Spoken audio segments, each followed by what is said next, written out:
A lone sniper, breath held, finger poised, waits in frozen silence as enemy footsteps draw near. One shot, one life, a battlefield shifts. In Stalingrad's ruins, a deadly duel unfolds. Two invisible hunters locked in a lethal dance, captured. A sniper faces a grim fate. In the midst of the Second World War, as massive armies numbering in the millions collided across the globe's battlefields, deploying their tanks, artillery pieces, warplanes, and foot soldiers, there existed within this colossal war machine another breed of warrior entirely. The lone stalkers, the marksmen. These were individuals, both male and female, who exercised extraordinary patience as they awaited their quarry, clutching rifles enhanced with telescopic optics. Their mission to eliminate a selected foe with one flawlessly placed bullet. These masterful shooters struck terror into opposing forces while their fellow soldiers regarded them with a mixture of awe and expectation of the impossible. Though they represented only a tiny portion of the fighting forces, their impact on battle outcomes was remarkably disproportionate. Picture yourself walking in the boots of such a marksman. You remain perfectly still for countless hours, nestled in damp vegetation or buried in frozen snow.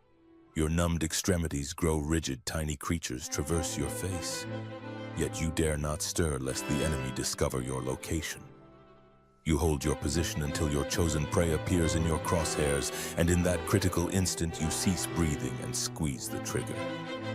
This was precisely the harsh reality that snipers confronted across numerous Second World War battlegrounds. But what defined the daily existence of these hunters of human prey at the front lines? What brutality and mental strain did those who assumed the mantle of invisible executioners have to bear? Our narrative will transport you into trenches and bombed-out urban landscapes, into the bone-chilling woodlands of the Eastern Theater and the suffocating jungles of the Pacific Campaign. Everywhere, these marksmen waited in concealment for their victims. Through this exploration, you will discover the selection and preparation methods for snipers during the global conflict, the armaments and techniques they employed, and how their functions varied across different military forces. We will illustrate the tremendous difficulty of maintaining motionless positions for extended periods, both physically and mentally, and examine what they felt when, through their scopes, they claimed enemy lives. In due course, we will also unveil the particular destinies of renowned snipers. From the mythical White Death amid Finland's snow-laden forests to assaults in the Crimean Peninsula. Ultimately, we will seamlessly bridge into modern times. What lessons can contemporary society extract from these wartime sniper chronicles? Brace yourself for an extraordinary journey into the shadowed chapters of World War II sniper history. These marksmen were not conceived during the Second World War. They had already demonstrated their worth in Great War trenches with their acute vision and unwavering hands capable of eliminating officers or machine gunners from considerable distances. Despite this, numerous military forces at the dawn of fresh hostilities disregarded these lessons. The British Army, for instance, nearly dismantled its sniper programs following 1918, convinced that future warfare would not involve trench stalemates. When the Second World War erupted in September 1939, British forces possessed virtually no specialized marksmen within their ranks. They quickly recognized their error, however. During combat in France and Norway throughout 1940, they learned firsthand the value of skilled shooters. The agonizing lessons of the Dunkirk withdrawal consequently sparked frantic efforts to revive elite marksman training. Edgar Rabbits became celebrated during this evacuation for single-handedly eliminating 2 German snipers who had pinned down an entire British formation with their fire in a Belgian settlement. Through masterful concealment, Rabbits flanked their location and dispatched each with a solitary shot. Such accounts convinced Allied leadership that trained snipers were indispensable. The American military similarly entered combat without sophisticated sniper systems until encounters with Japanese and German marksmen compelled Americans to improvise and establish makeshift training programs. Initially, many placed greater faith in armored vehicles and aerial power while underestimating individual shooters' importance. the Soviet Union proved exceptional. Soviet leadership had begun training marksmen during the latter 1930s and deployed them before World War II's official commencement. During the Spanish Civil War from 1936 to 1939, Soviet volunteers gained valuable marksmanship experience. An even more significant lesson came from the Finns during the Winter War of 1939 to 1940. Within deep forests and snowdrifts, Finnish marksmen, often skilled hunters, decimated much larger Soviet formations. The legendary farmer Simo Häyhä, dubbed White Death, allegedly eliminated over 500 Red Army members during a single winter, all while wearing white camouflage in temperatures reaching 40 degrees. Though eventually severely wounded, his legend spread and educated Soviet commanders about sniper lethality. When Nazi Germany invaded the USSR in 1941, the Soviets deployed snipers extensively.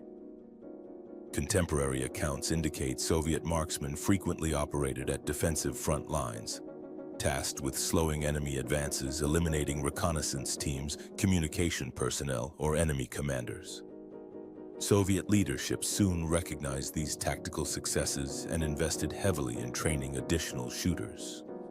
The genuine expansion of sniper warfare on the Eastern Front occurred during the Battle of Stalingrad in late 1942. The city's ruins provided countless hideouts and firing positions.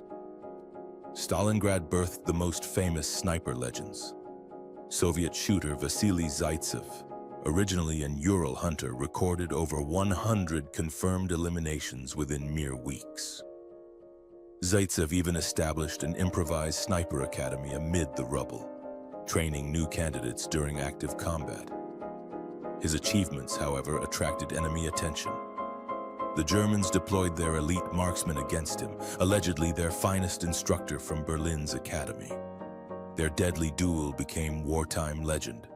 Though perhaps embellished by propaganda, it perfectly symbolized the contest between two invisible hunters concealed within the ruins. As warfare progressed, sniper importance grew across all theaters. German Wehrmacht and SS formations gradually established specialized courses and equipped their finest shooters with optics. Similarly, Pacific Theater Japanese gained renown for masterful camouflage in surprise jungle ambushes. By 1943-1945, no army questioned that a well-aimed rifle bullet could prove more effective and economical than an entire unit's barrage fire. Soon we will examine precise sniper training procedures and the weapons and equipment these specialists utilized. Becoming a sniper demanded exceptional capabilities and rigorous preparation. Candidates required excellent eyesight, steady hands, and above all, tremendous patience plus independent decision-making abilities. Therefore, sniper training occurred across multiple levels. Shooting technique improvement was fundamental. Candidates practiced precise target engagement at varying distances, often hundreds of meters away. Equally crucial were field skills encompassing camouflage artistry, silent terrain movement, observation, and distance calculation. Future snipers learned to approach advantageous positions undetected and remain there for extended periods without enemy discovery. Each military approached training differently. The Soviet Union established a central sniper school near Moscow by 1942, training both men and women. The female sniper course originally lasted 3 months, later extended to 7 months of intensive preparation. According to preserved records, young women studied ballistics, camouflage, learned distance calculations, stealthy pair movement, and spent countless hours at shooting ranges. Similar courses existed for men. Instructors emphasized discipline and independence. They strongly warned snipers against unnecessary firefights or unit attacks. Their mission was distant target elimination and survival, not heroic bayonet charges. They must avoid capture at all costs. Soviet female snipers received explicit instructions never to be taken prisoner. They carried 2 hand grenades, one for enemies, another for themselves in desperate situations. Some acquired small pistols with single rounds as backup. Such harsh realities meant even training involved contemplating potential self-sacrifice to avoid torture. Germany initially lacked such advanced systems, but quickly adapted after encountering Soviet marksmen. From 1943 onward, Germans withdrew experienced frontline snipers as rear area instructors and established multiple sniper schools. The most famous was created near Berlin in Zossen, dispatching elite marksmen to combat zones. Candidates underwent careful selection. Individualists were preferred, experienced hunters, foresters, and sport shooters. One German instructor noted that ideal snipers possessed hunter souls and bodies. Training included not only shooting, but environmental blending techniques. German manuals emphasized immediate position changes after shooting to avoid detection. By war's end, snipers were typically assigned in pairs to infantry battalions, sometimes even companies. The British similarly developed mid-war sniper training programs, establishing field schools with graduates operating in each infantry battalion. Quality varied significantly between units. Some British commanders supported snipers more than others. Americans faced worse circumstances. They lacked uniform systems, depending entirely on individual officer initiative. Colonel Sidney Haynes organized a 5-week course independently in Tunisia during 1943, training America's first North African snipers. Elsewhere, however, training was inadequate, and American units learned counter-sniper tactics only through battlefield experience. The Japanese employed interesting approaches. Their army lacked separate sniper schools, but each infantry regiment maintained several outstanding shooters specializing in camouflage ambushes. Japanese soldiers were generally accustomed to hardship and discipline, suiting sniper roles exceptionally well. Camouflage was a Japanese specialty. From basic training, soldiers learned perfect terrain concealment. Japanese jungle snipers could remain motionless in trees or ground pits for hours or days. They used simple tools for this purpose, mounting small platforms high on tree trunks where they anchored themselves and waited to spot unsuspecting enemies. Elite training would prove worthless without proper equipment. Typical World War II snipers used repeating rifles equipped with telescopic sights. These were usually standard infantry rifles modified for precision shooting. Soviets deployed legendary Mosin Nagant rifles model 1891-30 with 3x and 4.5x telescopic sights. Germans had proven Mauser Kar 98K rifles fitted with quality Zieg optics, usually with 4-fold magnification. British used sniper variants of Lee Enfield No. 4 Mark 1T rifles, and Americans primarily the Springfield M93A4 with scopes.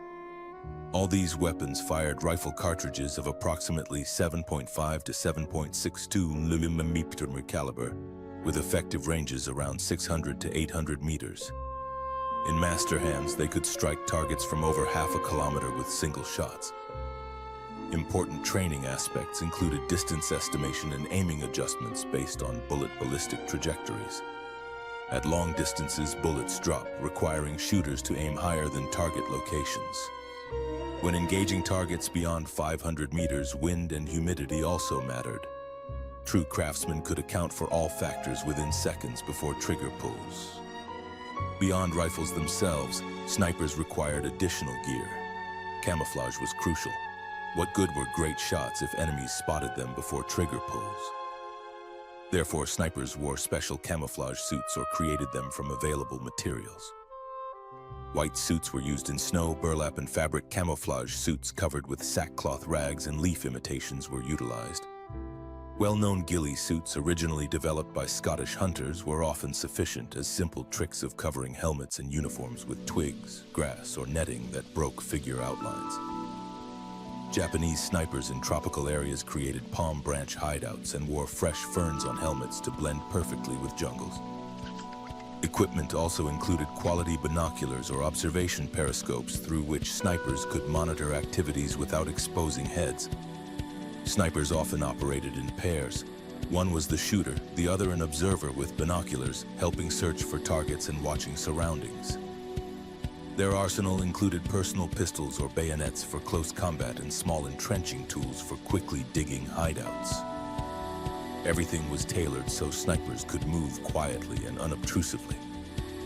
Thus, trained and equipped soldiers represented unique battlefield forces. Soon we will examine tactics snipers utilized in practice and how they managed to influence battle outcomes with single shots. How snipers applied their skills directly in combat. Their basic role was remaining hidden near enemies and patiently waiting for targets, important persons, or unexpected opportunities. In defensive operations, typically for early war Soviets, snipers were deployed ahead of main friendly lines. From there, their task was disrupting enemy advances. With single shots, they eliminated scouts, observers, or officers, thereby slowing and demoralizing entire enemy units. According to Soviet manuals, snipers should not reveal themselves by shooting ordinary infantrymen. They waited until spotting officers, artillery commanders, radio operators, or machine gunners. Such hits could cripple command and cause enemy confusion. Conversely, in offensive operations, particularly for the Red Army from 1943 onward, sniper pairs were deployed on advancing unit flanks. Their task was clearing paths, eliminating machine gun nests, enemy snipers, and other resistance points that could hinder infantry advances. Snipers accompanied attacks but not directly in front lines. They stayed aside and ahead where they had clear views. The most famous sniper operating grounds were vast Eastern Front battlefields and urban ruins. Stalingrad literally became sniper paradise. In demolished house rubble lay dozens of Soviets who hunted unsuspecting German soldiers with precise shots from behind collapsed walls or ventilation openings.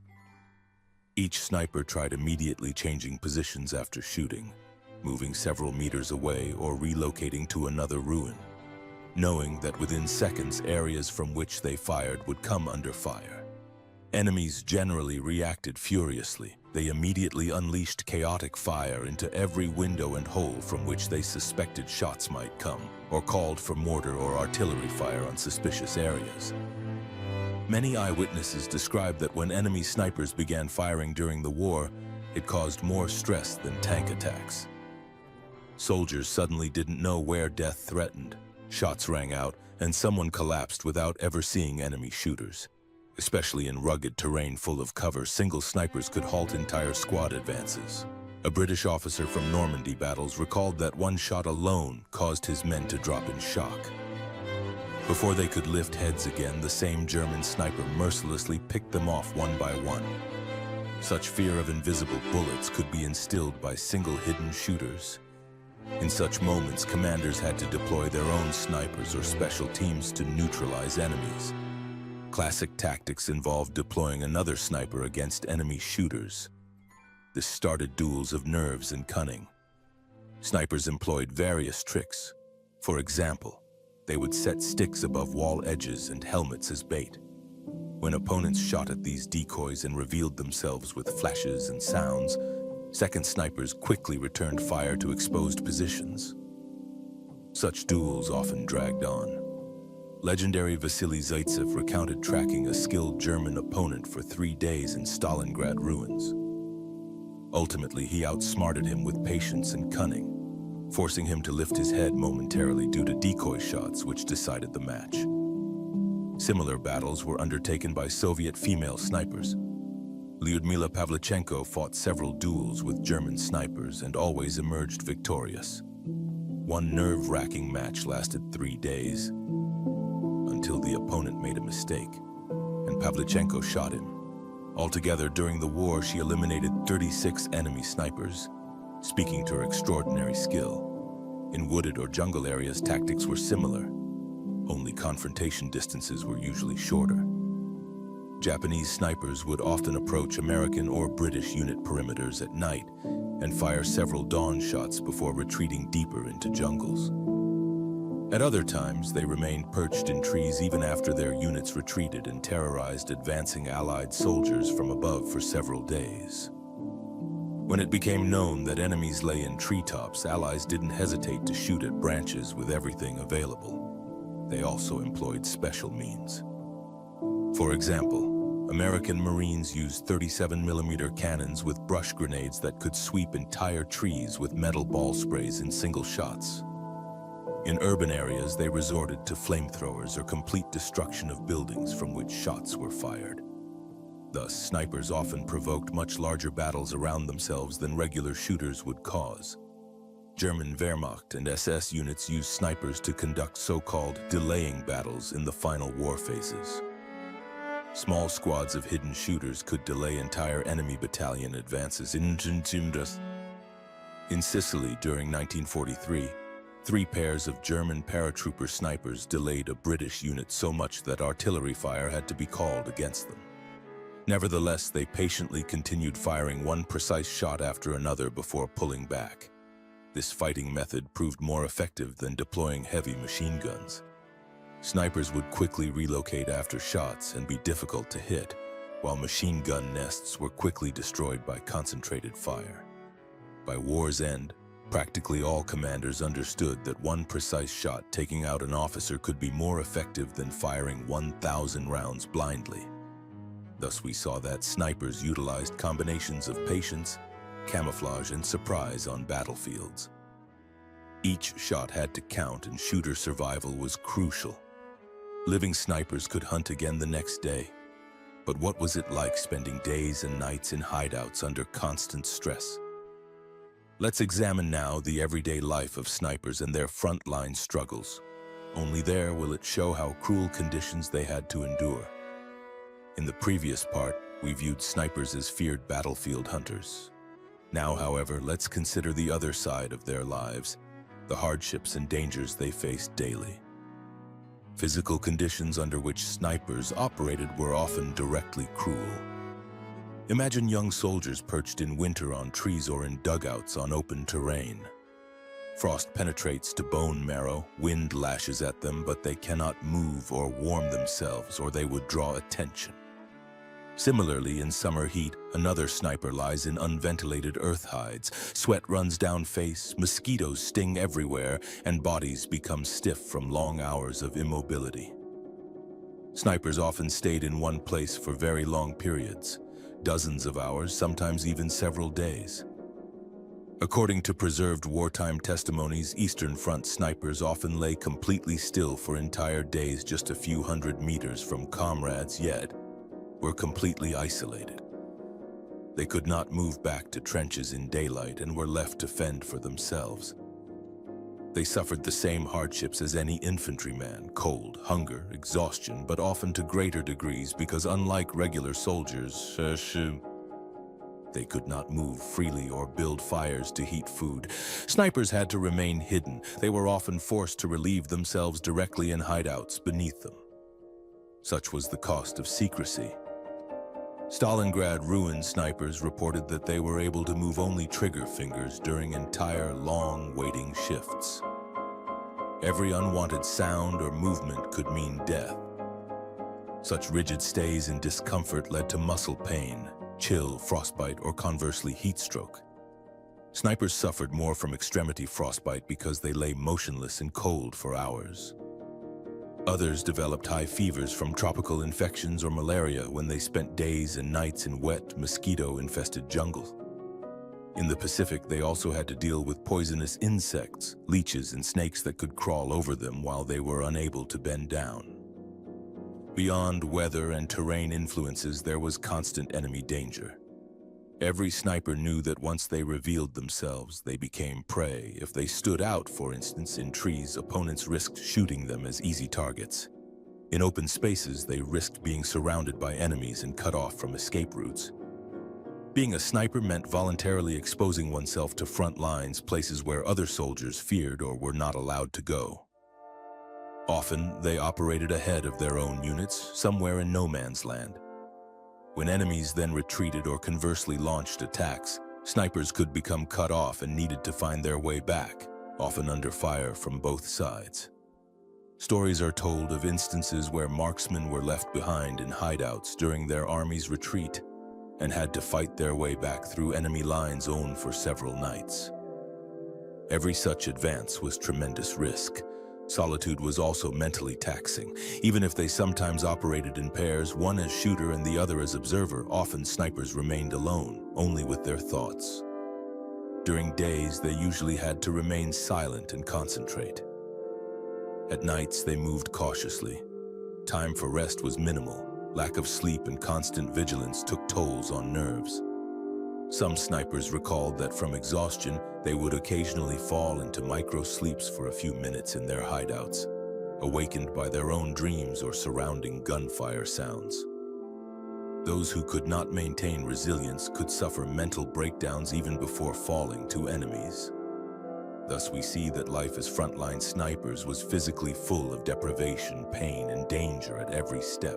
And we have yet to mention the impact that the very fact of deliberately killing other people at close range through sights had on them. This silent psychological battle in snipers' minds was tremendously demanding, and we will discuss it shortly in the next part. Not only bodies, but also minds of snipers bore heavy burdens. These soldiers fought lonely psychological wars of their own against enemies and within themselves. Let's imagine what this entailed. Snipers often spent long hours watching enemies through rifle optics. They see faces magnified by lenses, observe what they do, how they move, and then pull triggers, ending their lives with single shots. This repeated over and over again. Many snipers thus created certain emotional defenses. Enemies were seen only as targets, numbers on lists. Soviet sniper Nina Petrova advised newcomers, "You must not see the person, only the target." Hunting terminology was often used. It was talked about hunting Germans and harvested pieces. Such words were meant to help snipers suppress their natural compassion. Some elite shooters managed to surround themselves with hard shells in war throws and kill coldly. For instance, Lyudmila Pavlichenko publicly declared, "I killed 309 fascists. I do not regret a single one." She felt hatred for enemies that allowed her to pull triggers without hesitation. Similarly, many male snipers stressed that they were doing their duty and eliminating enemies just like artillery or bomber pilots, only up close and personally. Yet there is no doubt that psychological pressure was enormous. Every shot was personal. Snipers saw persons they had just been observing alive fall. Such experiences imprinted deeply into memory. Some snipers later admitted that at night they would see faces of those they shot in their dreams. Others tried to push away guilt with alcohol or dark humor when situations allowed. Significant tests were when snipers lost colleagues or close friends. Sniper pairs often worked together for long times and strong bonds formed between them. If one pair member was killed by enemies, the other suffered not only tactically, but also mentally. For instance, Eastern Front memories describe cases where, after observer Peter's death, a sniper had to continue alone, feeling immense anger and desire for revenge that could cloud judgment. Keeping cool heads in nerve wars was incredibly difficult. Snipers were also under enormous pressure from expectations. Their own units expected miracles from them, believing that single shots could solve any tricky battlefield problems. The best became frontline celebrities. Soviet High Command, for instance, carefully monitored their snipers' hit numbers and rewarded the best shooters with medals. This, of course, motivated them for further scalps, but also increased stress. If shooters experienced weaker periods and struggled, they could fall into depression, feeling that they had let down comrades. Some commanders solved this by pulling exhausted snipers back from fronts for rest. Others forced them to endure. Enemies also particularly targeted elite shooters. If they became famous, their lives were literally at stake. Pavlichenko experienced what it is like to be a legend that the enemy is hunting. Germans were aware of her in 1942. In besieged Sevastopol, they announced over loudspeakers, "Lyudmila, come to us. We will give you chocolate and an officer's rank." When that did not work, they moved to threats. "We will catch you and tear you into 309 pieces and scatter you in the wind." Pavlichenko later stated that this threat pleased her more. At least Germans knew exactly how many of them she was responsible for. Similarly, Zaitsev and other famous snipers knew they were in enemy crosshairs. They had to be even more on guard and could not afford any mistakes. After the war, many snipers struggled with psychological repercussions. At times when adrenaline had faded and war propaganda fell silent, they were left alone with their consciences. Not everyone found it easy to return to normal life. Memories of dramas they experienced and visions of victims could plague them for long times. On the other hand, many snipers were convinced of the righteousness of what they did. In their eyes, they were hostile soldiers who would kill them and their loved ones if given chances. Such rationalization helped them survive moral dilemmas. Be that as it may, psychological burdens on snipers were extreme and required strong nerves, fanatical dedication to causes, or sometimes degrees of numbness. If someone broke down, war ruthlessly continued without them, and it had another grim chapter ready for snipers. What happens when one falls alive into enemy hands? We will discuss captured snipers' fates in the next section. If sniper stories ended only with combat and psychological consequences, that might have been enough. But there was another threat every sniper faced, the possibility of falling alive into enemy hands. Captured snipers' fates were usually very grim. Frontline soldiers harbored deep hatred for enemy snipers. After all, they were those cunning shooters who killed their comrades from ambushes with shots out of nowhere. Thus, it often happened that if snipers were caught, they did not get chances for chivalrous treatment. Numerous testimonies from various fronts recount captured sniper executions. For example, German soldiers on the Eastern Front would often shoot or otherwise eliminate Soviet snipers if they caught them. The same held true in reverse. Enraged Soviet infantrymen rarely spared German snipers who fell into their hands. Captives of this kind were sometimes tortured before death in attempts to extract information or simply out of revenge. Soviet sniper Tatiana Baramzina, who had 36 enemy kills under her belt, was captured by Germans in summer 1944 after being injured. Nazis tortured her brutally and subsequently murdered her. Her story became a symbol of terrible risks that female snipers faced. Two other young snipers, Anna Nestorova and Lyudmila Taranova, were also captured and, according to post-war testimonies, underwent brutal interrogations. Enemies broke their bones and burned them with hot iron to extract information.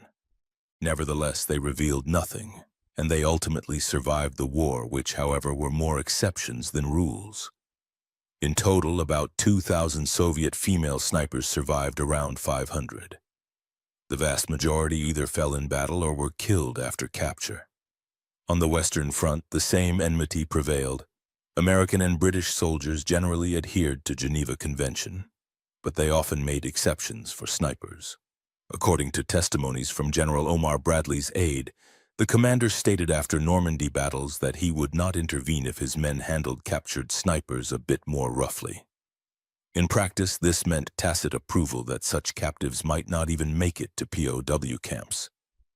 This is evidenced by cases from France where angry Allied soldiers beat captured German snipers to death on the spot.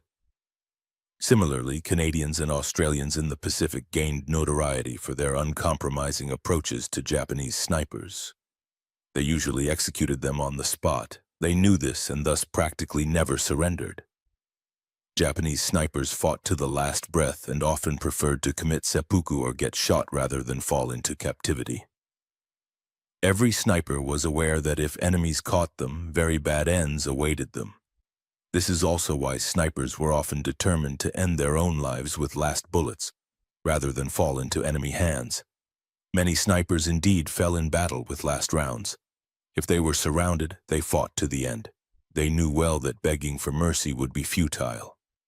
This unwritten rule of cruelty again illustrates the ruthless environment in which they operated.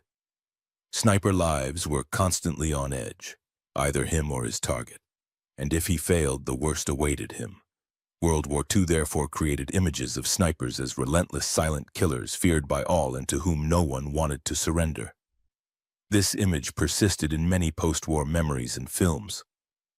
But before we arrive at how we perceive snipers today, let us still discuss how they became propaganda heroes and how their legends lived on after the war.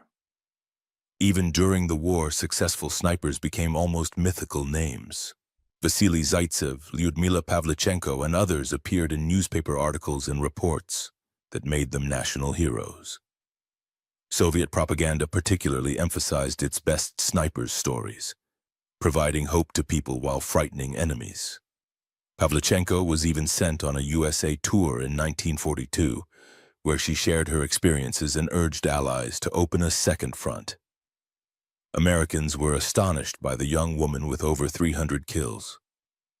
Zaitsev's duel with a German sniper became such a legend that it became the subject of films and literature after the war. In contrast, German propaganda did not emphasize its sniper's existence too much. Public conversation was rather focused on tanks, fighters, or submarine aces. Only later did it emerge that Germany also had its snipers, such as Matthias Hittauer with 345 kills. After the war, snipers remained in soldiers and public memory as some kind of demonic war figures. Many veterans recalled how nightmares of animated shadows with rifles haunted them for long times. However, they also became heroes of books and films. Images in novels portrayed their superhuman patience and mastery. For instance, the film Enemy at the Gates from 2001 dramatized Zaitsev's duel in Stalingrad ruins and brought this history part closer to today's generation. Similarly, biographical books about Lady Death elucidate Pavlichenko's life. Popular culture often romanticizes snipers. In computer games or action films, snipers are typically portrayed as infallible marksmen with nerves of steel. Our story, however, has shown that reality was much harsher and more complex. And what is the legacy of World War II snipers for the present day? Modern armies continue to draw from those snipers' experiences. Every modern military sniper learns from their predecessors about camouflage, patience, the tactic of one shot, one target. While technology has advanced, today's rifles have better optics, night vision, and shooters can hit targets even at distances exceeding 2 kilometers. Nevertheless, foundations remain the same as during World War II: careful training, sharp eyes, cool heads, and abilities to endure discomfort. Snipers have played roles in many post-war conflicts ranging from Korea and Vietnam to recent battles in the Middle East or Ukraine. They still evoke both respect and horror. Wartime sniper stories remind us that even in eras of advanced weapons, single determined individuals can significantly influence battlefields. In conclusion, allow me a moment of reflection. Second World War snipers experienced extreme slices of human experience. They were both hunters and victims, heroes to some and criminals to others. Their fates reveal determination, ingenuity, and war brutality in stark nakedness. I hope this glimpse into wartime snipers' lives has provided you with new insights and food for thought. Thank you for your attention. If you enjoyed this video, I would appreciate it if you liked it and shared it. Don't forget to subscribe so you don't miss out on other intriguing history stories. Thank you once again, and see you soon.